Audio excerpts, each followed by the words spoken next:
Good morning. We are the Muses. It is Sunday morning. I feel like it's been a minute since I've been in this space, but it's good to be back. And we look forward to interacting with all of you in this next hour, where we thought it might be fun to talk about building a good foundation for your spiritual work, kind of what that involves, why it's important, all that good stuff. And let's dive right in. Good morning. Good morning, ladies. Good morning. How's your weekend been so far?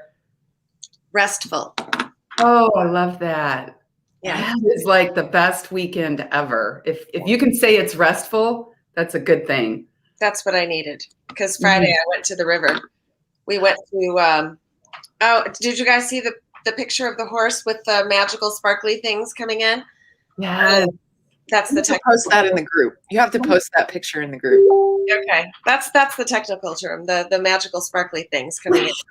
And yet we knew exactly what you were talking about. Yeah, I saw that. We were so inspired by our first run down the river that we decided to go get some food and go back and do it again. So I was literally there from 11 o'clock in the morning until 7 o'clock at night. Wow. It was a long paddleboarding, yeah, stand-up paddleboarding. And I didn't bring Izzy with me yesterday, my lovey, my dog, or Friday. But she normally sits at the head of the paddleboard and guides you? Well, sometimes she crawls on me, sort of. When the rapids start moving kind of quickly, they're not big rapids at all. It's just faster moving water, and sometimes we get, some wavy action.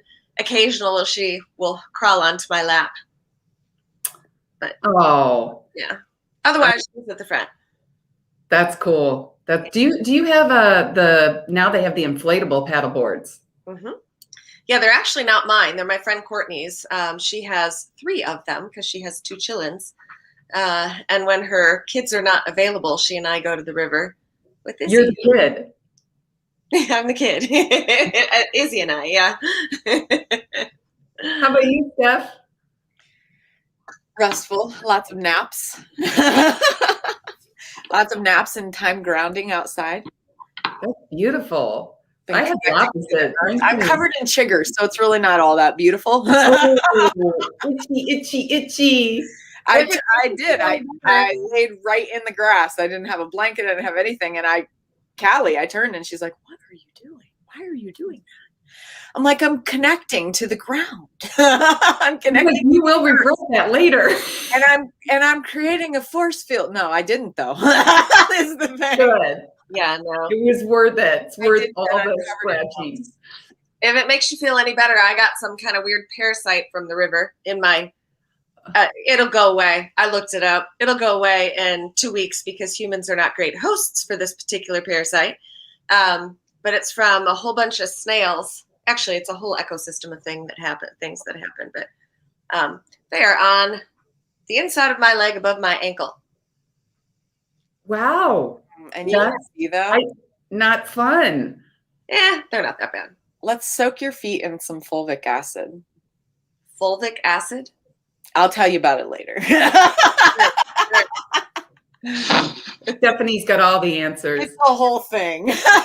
But you know what? That goes right in line with what we're talking about today. Like Stephanie, the story you just shared, why don't you elaborate on that? Because they call it earthing or, whatever, forest bathing. They have all these terms now, but yeah. I mean, like you said, sometimes you just need to connect. You do. And I do all the time. And it's happened multiple times recently. I've had people just look at me, and they're my family. I say people like they're just random people at my house because I'm earthing at my house is what I'm doing. I'm in nature. I'm in my backyard.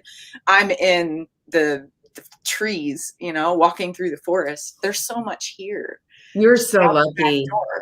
I mean, you walk out the back door and there are meadows and hillsides and lakes and springs, and we have a live spring in our backyard. That's so rare these days. I mean, people to go somewhere that has that, and you can literally open up your back door and it's right there at your fingertips. And the thing is of course you do. we live so secluded, like so secluded that I can just walk around naked in my backyard whenever I want to. That's freedom. How close is your closest neighbor? I'm curious. The closest neighbor is about a quarter mile to the right and maybe 10 miles to the left. Very nice. My closest neighbor is 10 feet. You like tapping out the door onto their side of their house. 20 feet if you count 10 feet on our yard, 10 feet on their yard. Yeah, that extra 10 feet makes all the difference. Oh, it does. Yeah, where we are makes it so amazing for the earthing aspect, for the whether it's earthing or sun gazing or just that connection aspect in general.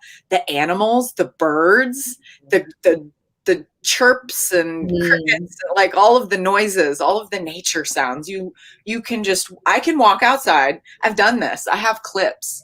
I made a clip for the Akashic Kitchen where Joe and I had walked to the pond. We took Luna, all of us just doing the earthing thing, and she's running free. She's not leashed. She's not collared. She's not anything. She's just being a dog and splashing back and forth through the water and doing her dog thing. And she runs off. I hit record on my phone and just lay back. And we're both laying there together, just still, not talking. And as soon as you just be, as soon as you just slow down and stop and just be and listen, how therapeutic the sounds of the earth and all of the beings on it when you're in a place that is not manufactured and turned into concrete, and you have nature for miles and miles and miles.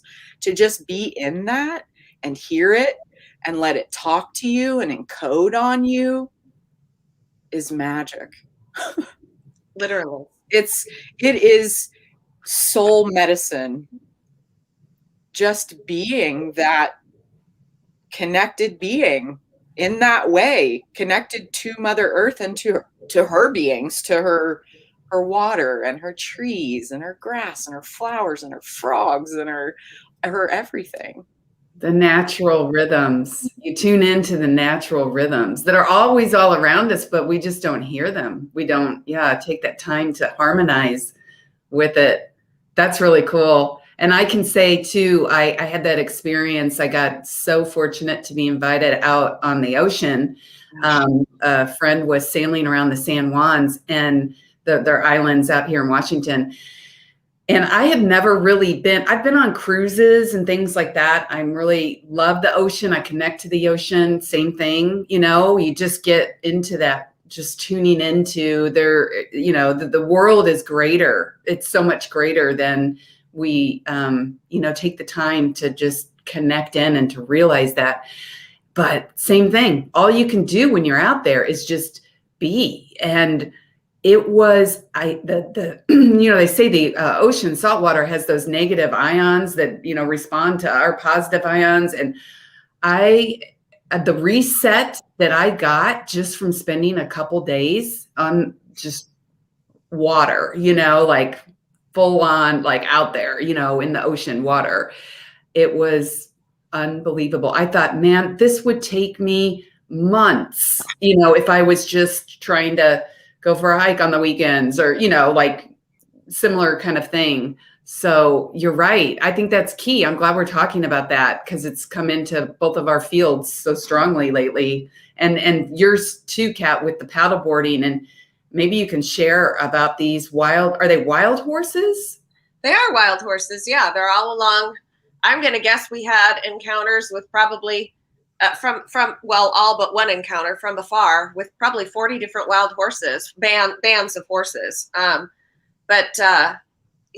They're bald eagles and Harris hawks and black hawks and great blue herons and every kind of bird species you could imagine, just about. I mean, honestly, that we even saw, because we were there at sunset, 2 huge owls together to go hunting. Yeah, that was good. You know me, of my house. There are otters on the river now, and there didn't used to be, apparently.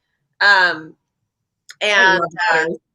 and just, I mean, everything that you can imagine would be in a river system. It's absolutely gorgeous.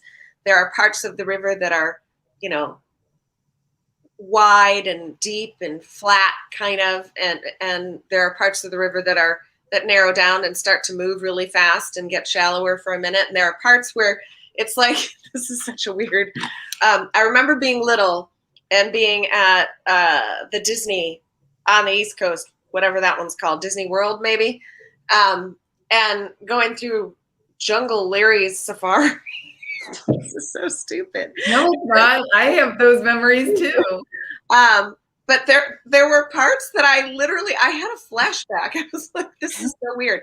It narrowed way down, and there were really tall. I'm going to guess it was, I don't know, 6 feet across. If even, it was probably 4 feet across. And it got real narrow. And there were probably 12-foot tall reeds on either side. And it was a breezy day, so the wind was rustling through the reeds, the tall grasses, and the trees overhead. And it just, it was like I was in a prehistoric world, honestly. Mm-hmm. Everything shifted. And these little channels that you can choose to take, you know, down the side. And it was a cool day. I try to be aware of the horses because it's their space, right? And I don't want to intrude. And I also don't want to have a physical interaction, an altercation with them either. They're huge. Yeah. And they're doing their own thing. And every once in a while they'll cross the river. And that, you know, right near you, right in front of you, whatever. But I've never had them do that all around me. And that happened on Friday. Half of them went out into the river and ended up on my left as I'm coming down the river. And the other half came up, and they just left an opening big enough for me to scoot through, and just stared at me. It's like, this is the weirdest thing. I'm not sure what I'm supposed to do. But I just went down the little opening that they had provided. And that was the closest I had ever been to them. It was just, it was neat. Every time we go, my friend Courtney is a photographer, and she takes the most amazing pictures. And the light anomalies, the beings, the magic that appear all over that river. I mean, it's just, sometimes they're dancing all around. Sometimes it's, you know, like that beautiful, I don't even know what you would call that. It looked like fairy dust from, you know, divine fairy dust coming down all around this beautiful horse that was standing on the side looking at us. And I just don't, there's no way to describe what an amazing place it is. And we had the experience of managing energy on Friday too, because there's tuber season. So there's a section of the river where they rent inner tubes to mostly college students, but anybody who wants to go. And then they drive them up the river. So there's this one section of the river where there are screaming people and drunk people and blaring music and lots of trash. There was no trash when we started in, you know, February, end of February, beginning of March. And now there's a lot. I've been those people. What? I've been the screaming people. I've been the screaming people also in my lifetime. Not the leaving trash people ever. No, the trash. But just screaming. Yeah, the screaming, the blaring music. You, Stephanie.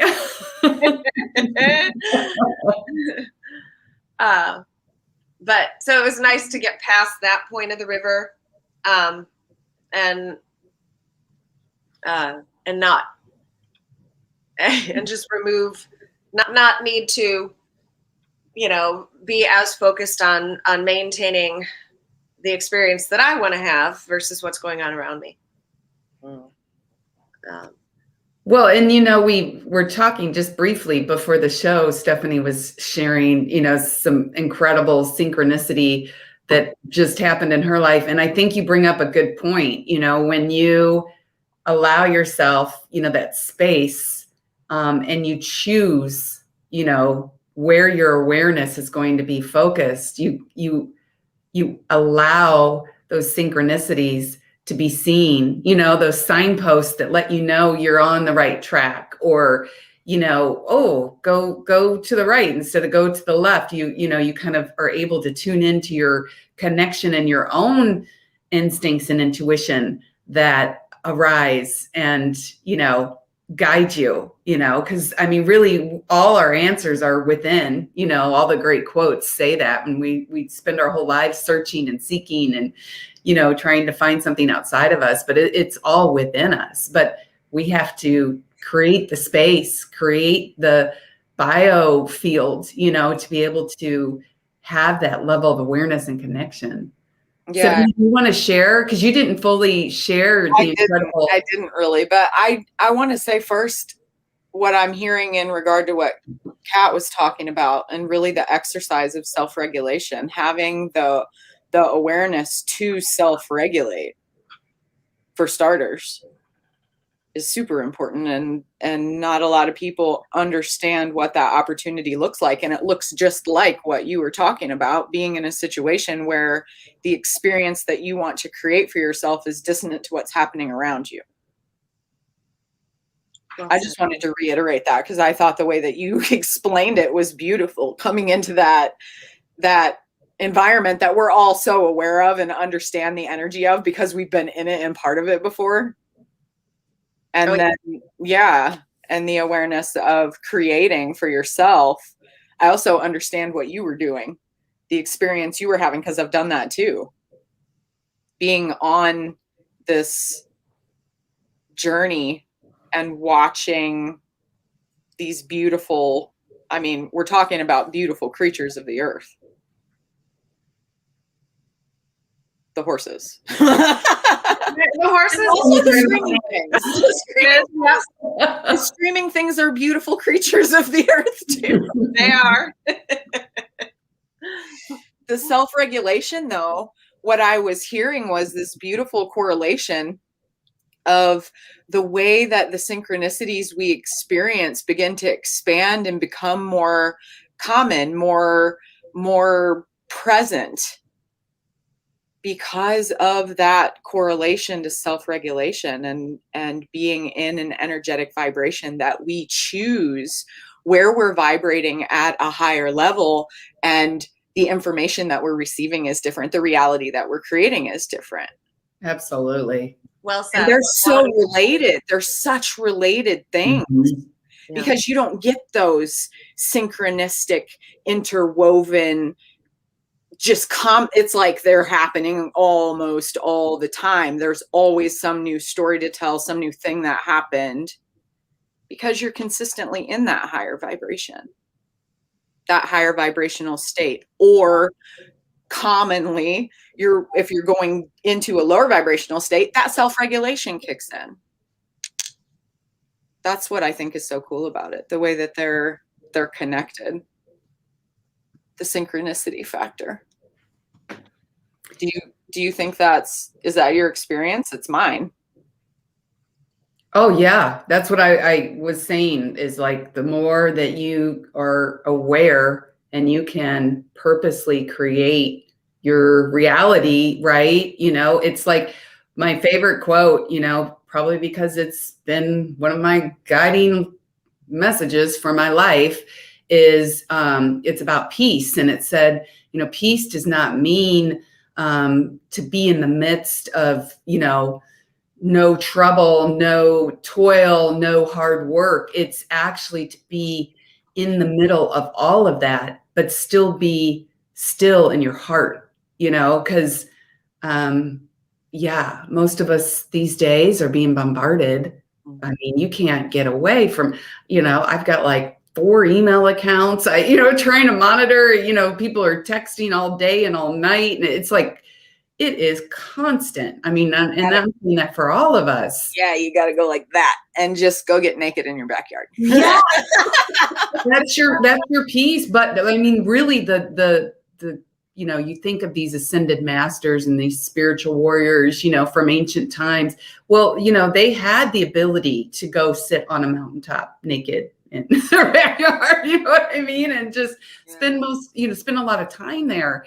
But these days, the spiritual master is to be in the midst of, you know, all of that chaos and still be able to be in a meditative state, still be able to be open and, you know, aware. And like you said, harmonizing, choosing to harmonize, you know, with the highest reality that you can create. And that's where you get that communication, those synchronicities that you were saying, those like moments where you're like, whoa, what just happened? Like, you can't make this stuff up. I love it. Do you want to hear a really cool one? Yeah. Okay. So everybody knows about the Mexico thing, the Mexico residency that I'm doing in Akumal. So I was connecting with some people this past week. And on the same day, I have this happen. I have an interview with a beautiful soul. His name is Luis Sunabamaya, and he's an energy healer as well as a musician. He plays the harp and guitar, and he's coming into the villa with his harp, and he's also bringing a heart space modality that he created and leads people through using stethoscopes. So you are listening to your own heartbeat as your medicine through this meditative process that he walks through. Yeah, that's really cool. Really cool. So he's bringing all of his stethoscopes, and he's bringing his harp, and he's bringing his guitar, and he's coming to stay and share his mission and his message with the container. As a resident, he's coming in. And so I was super, super excited. Just got off of that conversation with him and found that I had missed a message from another beautiful soul who sent me a text that morning. She said, I don't know what's happening, but I just woke up this morning and I think I'm coming to Mexico. Oh, I said, okay. She's been in my containers before. I go through an interview process with everyone. I know her energy. She's been through one of my programs. So she's like, I think I'm coming. I get into conversation with her. It's fast. It's like 30 minutes. She has booked her flight. She has done everything. She's like, she's in, it's over, it's done. We're celebrating. And she's talking about the heart-centered work that she knows she's going to be focused on when she comes. And I'm like, oh my goodness. Wait a minute. Okay, so I have to tell you now that you said that about the conversation I just had. And I start to tell her about this gentleman that's bringing his music and his medicine.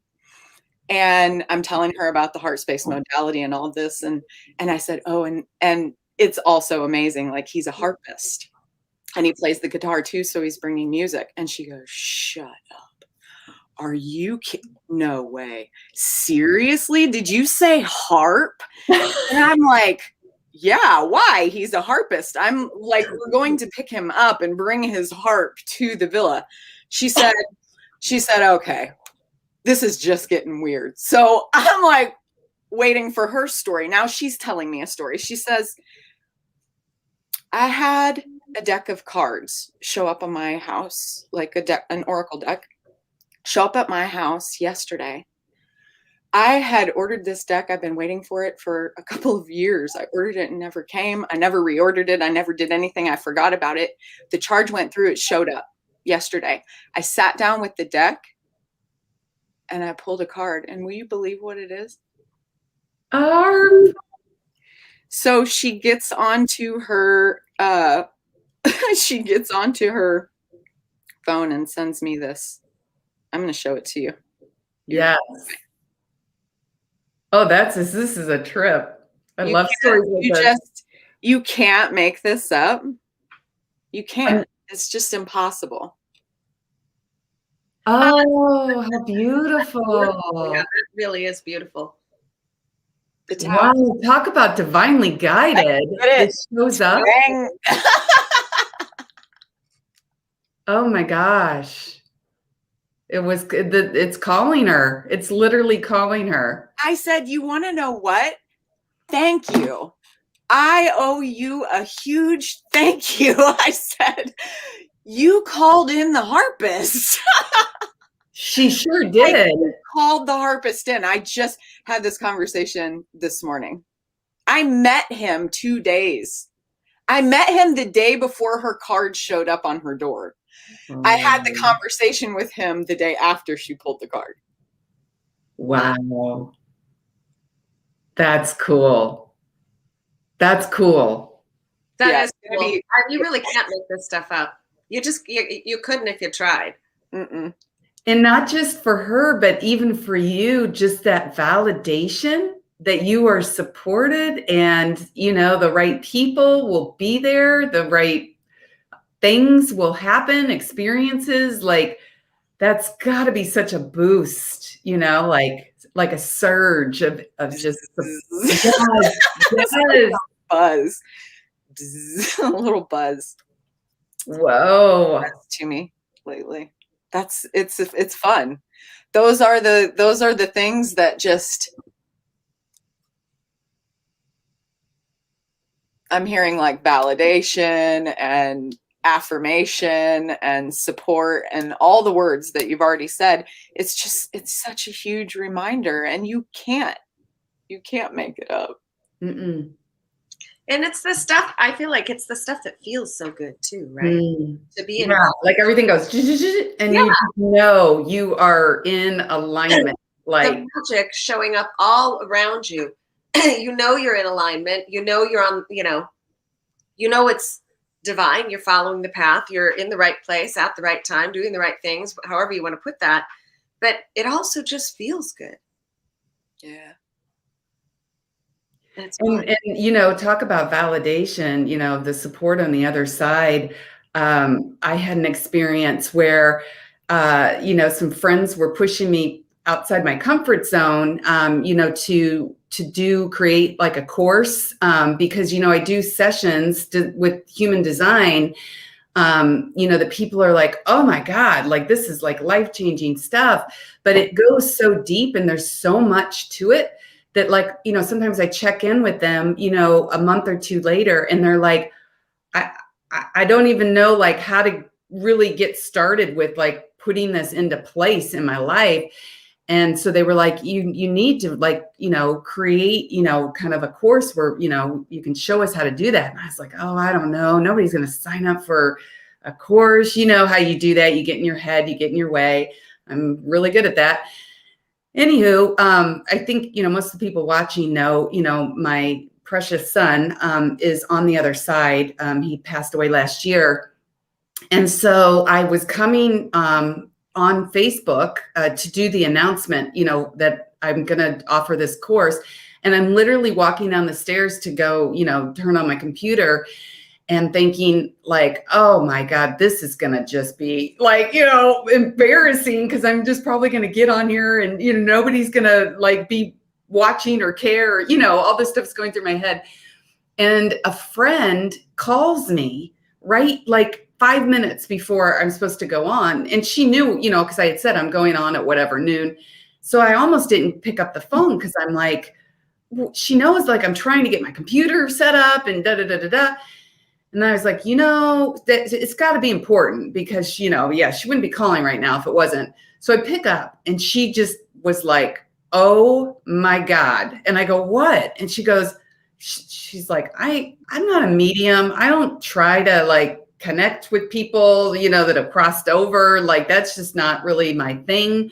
She goes, but your son, Parker, has been tapping me on the shoulder for like hours, telling me that I need to call you and I need to give you this message. And I'm like, what? You know, what kind of message? And she's like, he's telling you, it just relax. It's already done. And I'm like, what's already done? And she goes, that the class is full. He said, if you could only see how many spirits, how much support you have on the other side that is moving you forward, that is moving you in this direction, that is creating everything that you need, to make this, a success. It's like, it's already done, like we said at the beginning, the being part, to just drop in.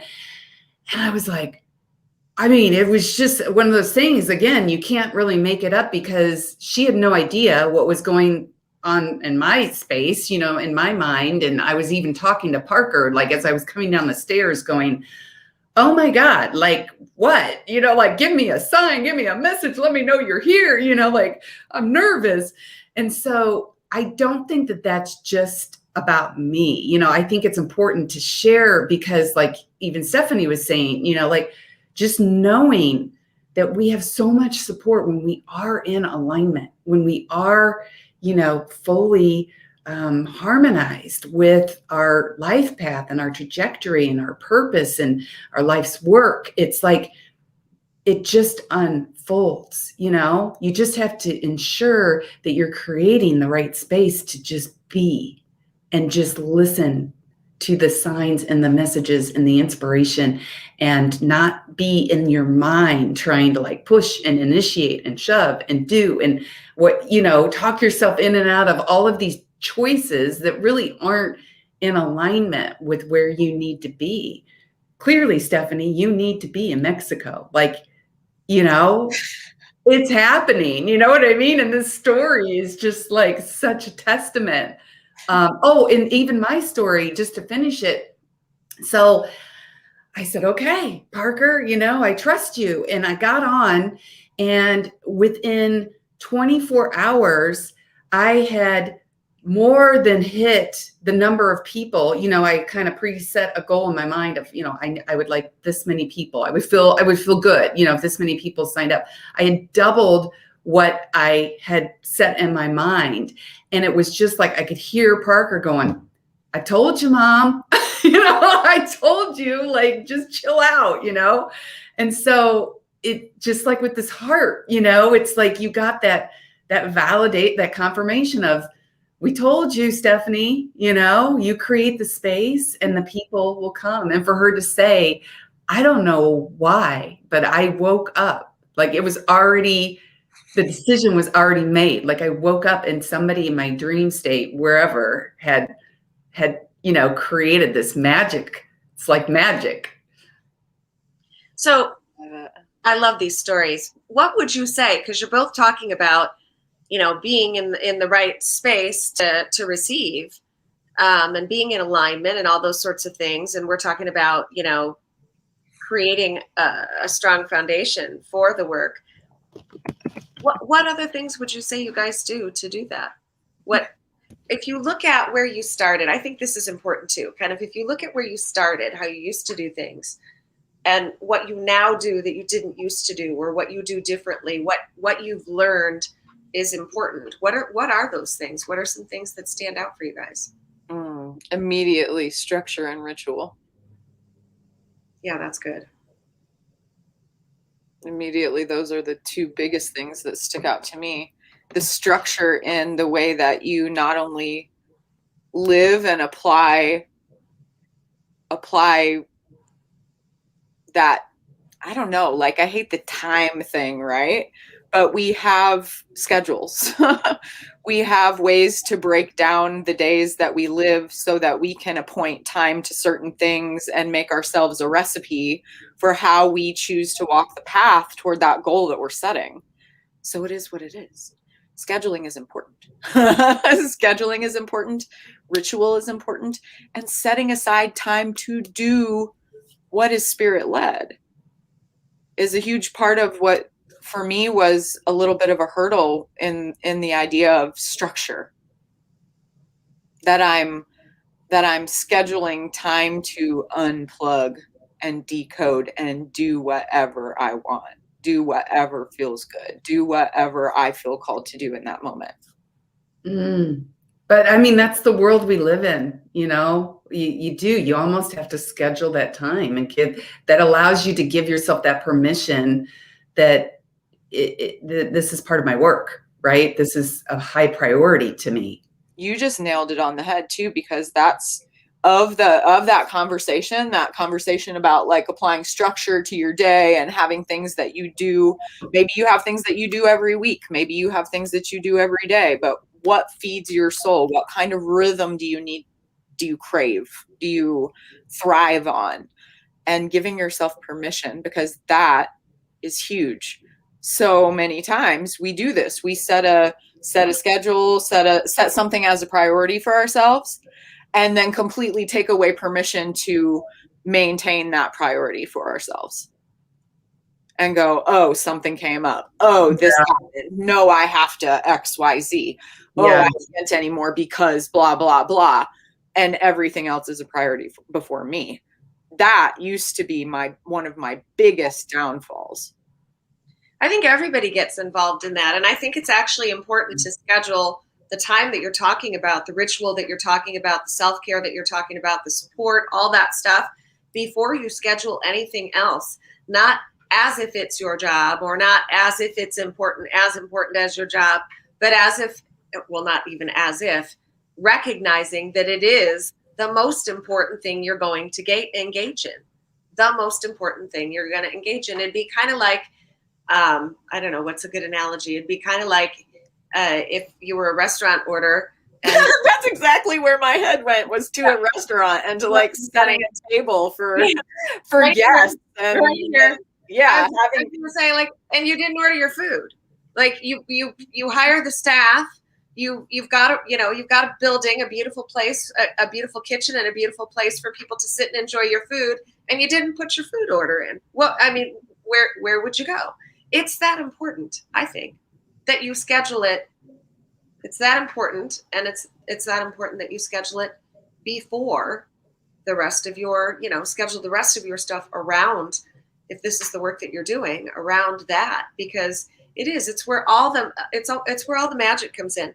The other thing I wanted to ask you guys is you've talked about structure and ritual, and when you were telling your stories, both of you mentioned awareness over and over again. And so what do you do to increase or create awareness in your day? And I think that's one of the most foundational elements of this work. For me, it's like, I've realized, going from like a corporate, job, like go, to being an entrepreneur, self-driven, I need like quiet, and I need time in nature. And those allow me to open my mind up, or relax my mind, and get into more of a creative state. And when I say creative state, I kind of just, when you go back to when you were a kid, and, it's like, I know school just got out for a lot of people, because I could tell, because the kids were just like, I live right by a school, an elementary school. And, you could just hear the, and then all the excitement, as they're walking home from school. And took me back to like when you're a kid, and, you're like, oh my God, first day of summer, like, oh, that play, where you're just like, what am I going to do with my day? What am I going to, like you go into kind of like, you tap into your imagination. Because I'm sure some people could watch this show and watch us talk and go, oh my gosh, like is half of this, like in their heads, in their imagination, because we talk about all the magic we see that's all around us, but it's really staying in that state when you allow yourself to have the imagination of what if life looked different for me. I think that's the first step, and then it's like, then you start opening your mind. And then the more you open your mind, the more you create space to align with that you want. And the more ideas and inspiration and creative thought that you have, that allows you to create new patterns, new structures, new rhythms in your life that just expand you that much more. You know what I mean? It's like, I found that it's this cycle. for me that I go through. And like we were saying, I can't even get there if I don't have some space. I'll be in my mind all day long. I'll be in my mind all night long. That's why, people have insomnia. They can't turn that wheel off, that hamster wheel. And I found you have to be able to find a way to turn that off. All the great people that I think of, Einstein, Tesla, Jobs, they all created space. They weren't in the lab all day long. Einstein, he would go out on the ocean, like we were talking about, and he would have, that he said that that's where he would get a lot of these downloads, this creative inspiration. Go figure, So, I mean, it's been shown, what that can do, what you can tap into. Yeah. I hear you talking a lot about open mind, relaxed mind, being stuck in the mind. And I think it's a big thing. Here's a question that I think is interesting. Because I always look at head space versus heart space, right? From which space are you functioning? And hopefully it's not up here. Hopefully you let this go, because this is not a navigational device in any way, shape, or form. This is, right? Hopefully you can let this go and move down into this space, you, the general you, and receive and send from this space. It's a space. When you talk about creative state and imagination, where do you think that's coming from? Do you think that's this space? Do you think that's this space? Do you think that's the other I think space? it's a combination, because when I allow both my head and my heart to be open, that's when I get, I call it downloads, but that's when I get the creative thought that inspires me to move forward. But that can't happen if my heart is closed or my mind closed, because even if my heart's open, it's a full-on battle these days to get out of our head, because people are in their head. They have to be. We were talking about, you're getting bombarded 24/7, and that requires thought. I get it. But I was thinking about that the other day, and it's like, it's actually, Kat and I just helped somebody that was working on their thesis do what do you call it? Hypnosis regression? Life between lives regression. Yep. Yeah. And it was interesting, because this came up for me in my session. Was I was being told, from, ascended masters, whoever on the other side, that yes, it's both. I have to, when I can have my heart and my mind is open as they were in that session, because I allowed myself to go into this relaxed meditative state. That's when the magic happens. Now, maybe that's just for me. Maybe some people can have one or the other, but I definitely, the message came through very loud and clear for me. The brilliance in the mind happens when both are open to an equal degree. I don't know. That's a good question. What about for you guys? I feel so much heart center in that openness. I don't know how much I'm really in my mind when I get downloads. Usually I'm over processing. Of course, you've seen my human design, so I'm all up here like all the time, just going. See, I am too. You're right. I think it has to do with the way you're designed, and we're designed for that. Like if you have a defined head najna, you are meant to be in your head to some degree, because I feel like I have to back out of it though. Like I gotta like flip the lights and do the noises and everything. Like coming back. I love it. Seriously, or I don't find myself slipping into that really open state when I still have the processing going on. I have to set that to the back burner. You're right. You have to create space and openness. I think it's important. I think when you're talking about a relaxed mind, I think what you're actually talking about is letting go of your mind, not being here. That doesn't mean that you don't have access to the facility. Right. You always have access to the facility. Pull a file anytime you want. Yeah. Anytime you want. It's your mainframe. It's always operating. But the key is to let it go, get out of it, put it in the background, get out of it, relax it, and then move into, for me, move into this space. And this is the space where the downloads come. They don't come up here. They're not designed to come up here. They won't come up there.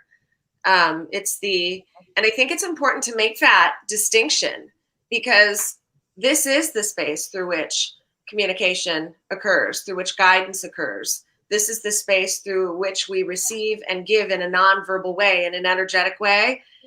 This is the space through which we stay alive. This is the space through which we can strategize, better off to strategize, to allow them to help us strategize, right? And by them, I mean ourselves too, our higher self on the other side. This is the space that keeps us safe. And it's the space through which we experience fear and doubt and uncertainty and all the ways that shows up. Which brings me to my next point, which is, how do you guys, because I think these are all really good things, head versus heart, being present, that's the awareness, right? And then can I just add one thing though before you ask the other question? I got something else to add too when you're done. Yeah, go for it. Well, because I think Kat explained it very well. And I think that the creative, inspirational thought that you have when you open yourself up, and you're getting out, you're relaxing your mind, you're relaxing your heart, you're opening yourself up to receive, is the result of this openness. You're right. Yeah. Because I do get, that's when I get my most creative thought, but you're right. It's a result of this openness. Well, and then I would wonder also, is it even your thought? That's what I mean. Creativity is when you connect with that field of infinite possibility, of imagination, of pure creativeness, you were talking about Tesla and Einstein and Jobs, and Bob Dylan is another one. Bob Dylan. Right? He was asked, I always loved this because this is one of my favorites. Not so much him. I love what he did, but I mean, just this idea that he talked about. Somebody asked him, how did you write all those songs, all that music? And he said, well, I was the one that was listening. I just got goosebumps. I know, right? Like, what an amazing insight. And how humble to recognize, it wasn't just him. I love that. And it never is. It never is. Nothing we do. Well, that's not, I don't know. I wonder. I was going to say the ridiculous stuff that doesn't work so well, that might be just us, but I kind of doubt that's even just us. I believe that we are constantly being accessed, poked, prodded, pushed, moved, gently guided. Sometimes drop kicked. I was going to say sometimes screamed at. Whether we're aware of it or not, whether we choose to be aware of it or acknowledge it or not. And so, I don't know. I think that this plane provides the illusion of separation, the illusion that you can be an individual, but it doesn't really exist. What were you going to say, Steph? I agree. I like that. That's what I'm going to say first. So I had a thought. I got to not lose it here really fast about awareness. You mentioned awareness. Okay. So one of the first words that came in for me when you said awareness, you were asking about like, what do we do? What are the tools? How do we access that higher state of awareness? The first thing that popped into my head after cleansing the body, cleansing the vessel. We can't be a divine channel when we're full of ish. We just can't. that higher level of awareness comes with that higher vibration. However, observer mode. Huge. Allowing yourself to be the observer, allowing yourself to have the experience from all perspectives at the same time. This is so important to having access to higher levels of information, to that aligned state, the downloads, the different things, when you're not attached, when you're not deciding that it is this way and you feel this way about that because this, and you've got your story and your narrative, and it's all very narrow, right? When you're in observer mode, you have opened yourself up to so many different timelines and possibilities just by allowing yourself to see something through that perspective, that full spectrum perspective. I think that's brilliant. And I think another thing to kind of layer on that, like a little layer cake, which I think layer it on, baby. Just You're making me hungry. put together with the chocolate mousse recipe that you posted the other day, which I am going to make. That would be the icing in the middle, I think, in my little layer cake. God, that sounded good. And I miss being in your, this is such a sidetrack, I'm sorry, but this is what's in my space right now. I miss being in your physical space so I can eat your food. Not that that's the only reason I miss being in your physical space. But God, do I miss your food? Okay. So. Okay, so no, just hold on because you started it. So last night I made a chocolate banana cream dessert.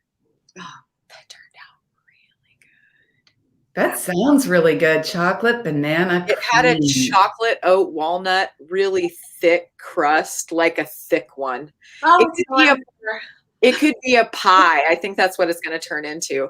So it was a chocolate walnut oat crust with Brazil nut, cashew, banana, cream, chocolate cream filling. Yeah, that just sounds horrible. And just crumpled walnuts all over the top of it, like jammed down. It's so good. Are you going to post that? Yeah. Yeah, I just made it last night and I'm going to have to make it again because when is the cookbook coming is what I want to know. Callie and I are working on the cookbook in Mexico.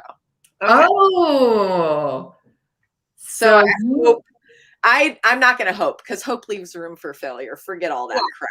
No, you need people to, I don't know. Come sous chef?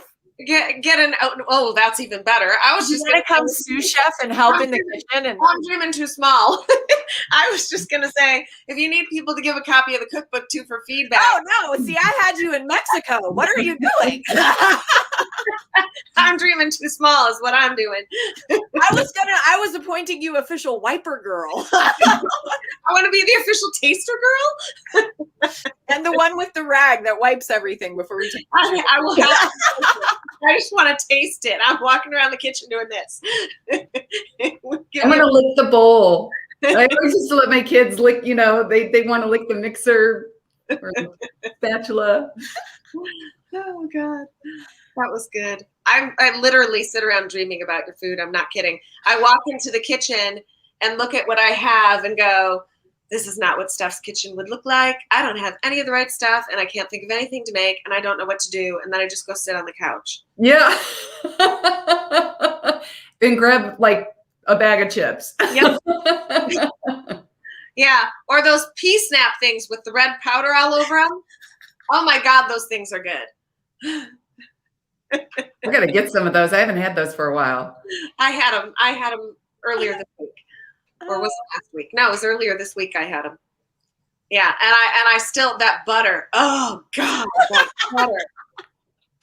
Look what happens when you introduce somebody to Miyoko's. We're obsessed. Everyone I know has become, I'm like, no, have you ever tried this? You're never going to want butter again. Wait, remind me what's in the butter. I forgot. It's plant-based. Coconut oil, cashew. It's a cashew base. Would you like me to go get the thing and read it to you? Cashew and coconut and salt and some other things. Oh, It's wow. so good. Oh, Nancy see, said, Nancy's "No, I'm even really saying she's getting hungry.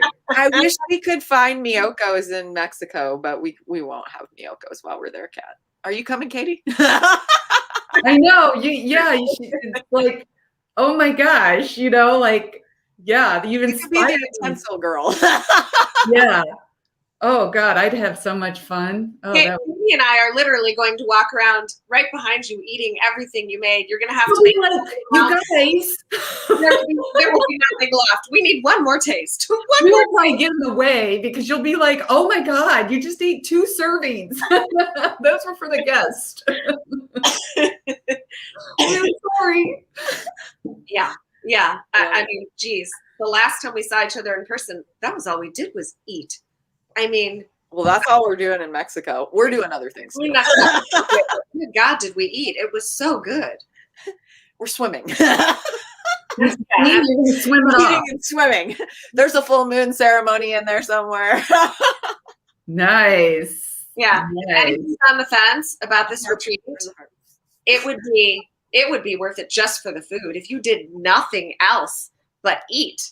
Eat and swim. But if that was all you did, it would still be like the greatest experience of your life. We're doing all the fun spiritual stuff, but I'm also going to just like snorkel right to your face as soon as you show up. Go get in the lagoon. Nice. That's the Eat best. through the tube. Yeah, really. Eat through Takes a minute. Oh God, we're so tired. I have no idea what we were talking about. Awareness. Being the passenger. Like, stop driving your car. Just get in the back seat and trust and surrender and accept and look for the signs. There are always signs. It's like we said, it's about being aware and creating space to, be able to see the signs and not talk yourself in and out of the signs because you're dropping from your head into your heart. And that's where your intuition lies. And your body knows the way. Your body houses your soul, right? I mean, think about that. It's like, how did we get to this place where we went to such a mind state of being? Well, I think when we hit the Industrial Revolution, and we've done great things, being in this mental plane, but now we're shifting.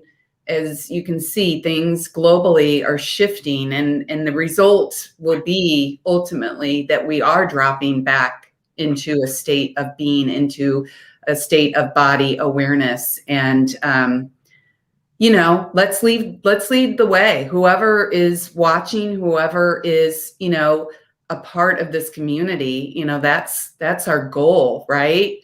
Let's show others how this is done. Absolutely. Do you remember what you were going to say, Kat? Oh, you were going to ask us a question, I think. She said she had a question, and then she veered off into the food thing really quick, which ended up I being had just hilarious, went to chocolate mousse, and it was all I could think about. I mean, honestly, I was blinded by the mousse. And I'm still thinking about the chocolate banana cream. And I'm thinking about the carrots with the maple syrup over the maple glazed carrots, smoked maple glazed carrots. Yeah, Ooh, that's all I can think about. I remember every single meal we had, and it was amazing. Did you skip breakfast? Yeah, I actually have not eaten. That's actually a fact. That is a fact. What was I going to ask you guys? What were we even talking? We were talking about awareness. What did you say? I don't know. Well, you were starting to ask another question, and then Stephanie and I said, hey, we've just got one more thing we wanted to say. You were talking about, getting out of the head and getting into the heart.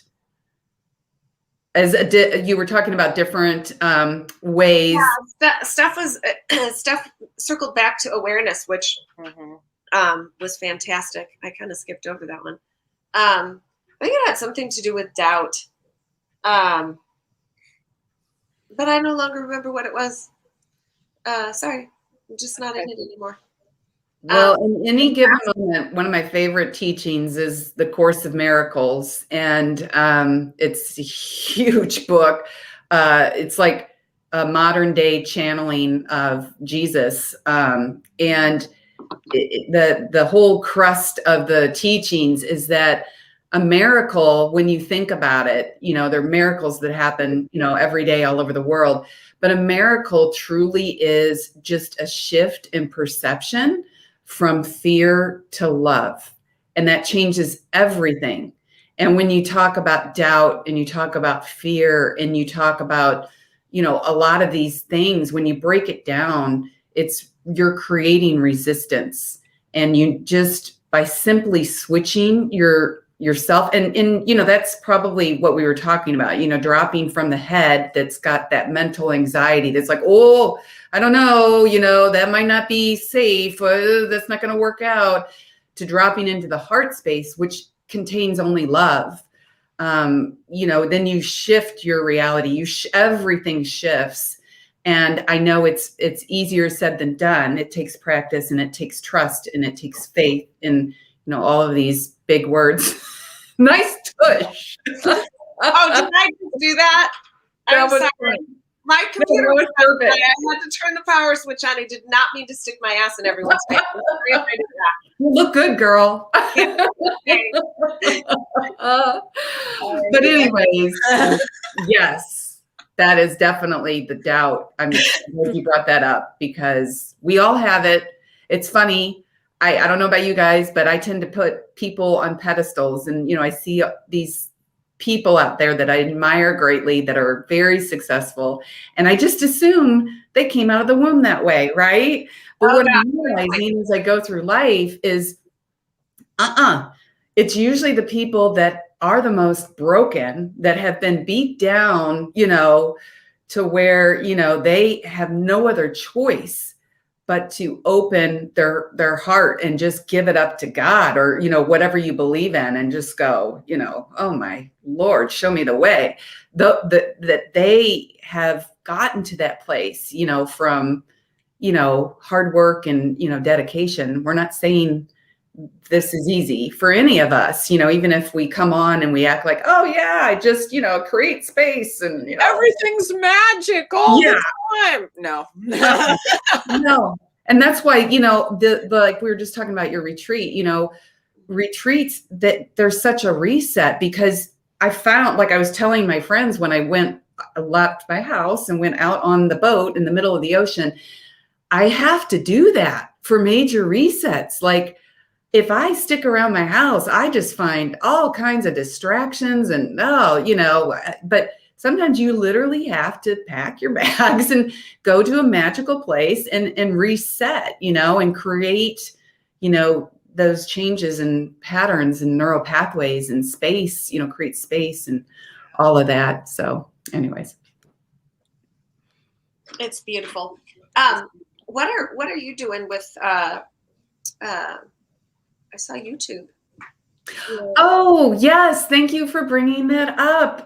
Yes, I guess it is about time to close out. And with that, I'm super excited. Just like I said, friends and people that I find near and dear to my heart pushed me to put the course out there. And I grew so much from that and had such a beautiful time doing that the same people have inspired me to, I do weekly energy forecast, just in case anybody's interested, with human design as the base, because really, if we know what our background frequency is, that we're moving through the energy that is, from the cosmos, that's, imprinting us, influencing us, causing us to make decisions and act in certain ways. If you can be aware, like that's my favorite word, if you can raise your awareness and know what you're moving through, what you can harness to ride the wave and work in your favor, the power that is in that is amazing.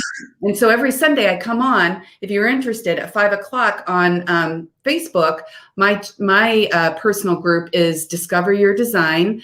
I'd love for you to come join us. And then I have a biofeedback program. So what we do is we align, and harmonize with healing tones, so we can get our frequency up to the highest level expression of the energy that we're moving through. Like, why not use the tools, right? To just harness, to create, our highest timelines. And so I've been inspired to take that a step further. And so I'm launching my YouTube channel.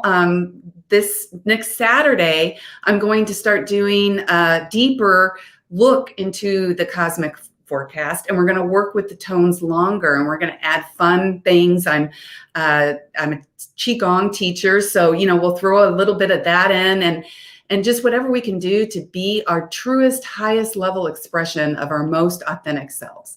So I would love for you guys to come hang out there with me. So I'm not out there, just on my own. I'll put the link to my YouTube channel in the comments, and I'd love for you to subscribe and join me on that journey. And I'm going to create, in addition to the energy forecast, like meditations, quick 5-minute meditations that are, you've got the biofeedback tones, you've got the beautiful scenery that you can look at, and you can continue to listen to those as you need to throughout the week, when you find yourself getting out of alignment, just to kind of get yourself back in. So thank you for letting me share that with you. And again, I'll put the link to my Discover Your Design group and my YouTube in the comments. I so appreciate you all supporting me in this way, and us just being the best that we can be. We're on this planet for so many years, like, why not maximize it, right? And Kat, you're so great. You come on every week and join me, and you can attest to how that changes your week and shifts you in magical ways. Yeah, let's do this thing. And thank you for watching our show. It's so easy. This is Talk About Being in Alignment. We always come on and we never, we just say, what's going on in our field? And that becomes our subject of the day. And, it's just beautiful when this hour goes by like that. And, magic is created. I hope we have inspired you all in some way to make your week a little bit better. So please tune in every week, join the Muses group, and we are on live at 10 a.m. Pacific, 12 p.m. Central, and 1 p.m. Eastern. So we look forward to seeing you next week. Have a beautiful week, you guys, and we will chat soon. Bye for now.